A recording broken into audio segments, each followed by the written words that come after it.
খুবই ভালো ক্রিকেট খেলেছি আমরা।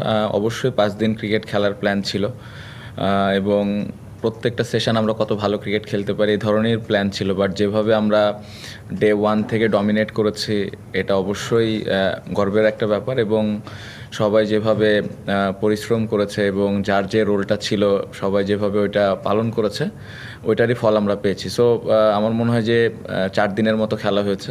সো ৪ দিনে আমরা খুব ভালো ক্রিকেট খেলেছি। না, আমার man of the match to be very honest Bangladesh team. কারণ আপনি যদি দেখেন, আপনি যেটা মেনশনও করলেন, সবাই কোনো না কোনো জায়গায় কন্ট্রিবিউট করেছে। আমার চোখে অবশ্যই তামিমের প্রথম ১০০ এটা অবশ্যই স্পেশাল মোমেন্ট ওর জন্যে। মাত্র সেকেন্ড টেস্ট খেলতেছে।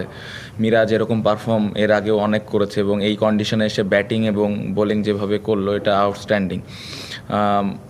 ইভেন সাদমানের ওই প্রথম ইনিংসের ২০টা রান অনেক ইম্পর্টেন্ট ছিল। বাট আমার কাছে যদি সব কিছু আমি সাইডে রেখে একটা জিনিস মেনশন করি তাহলে আমি বলবো যে লোয়ার অর্ডারের ব্যাটসম্যানরা যেভাবে ব্যাটিং করেছে, হাসান, তাইজুল, তাসকিন, ইভেন এবাদত। সো ওই কন্ট্রিবিউশনটা খুব ইম্পর্টেন্ট ছিল দলের জন্য, যেটা আমরা খুব বেশি করতে পারি না। সো আমার মনে হয় তাদেরকে অনেক বড় একটা ক্রেডিট দেওয়া উচিত।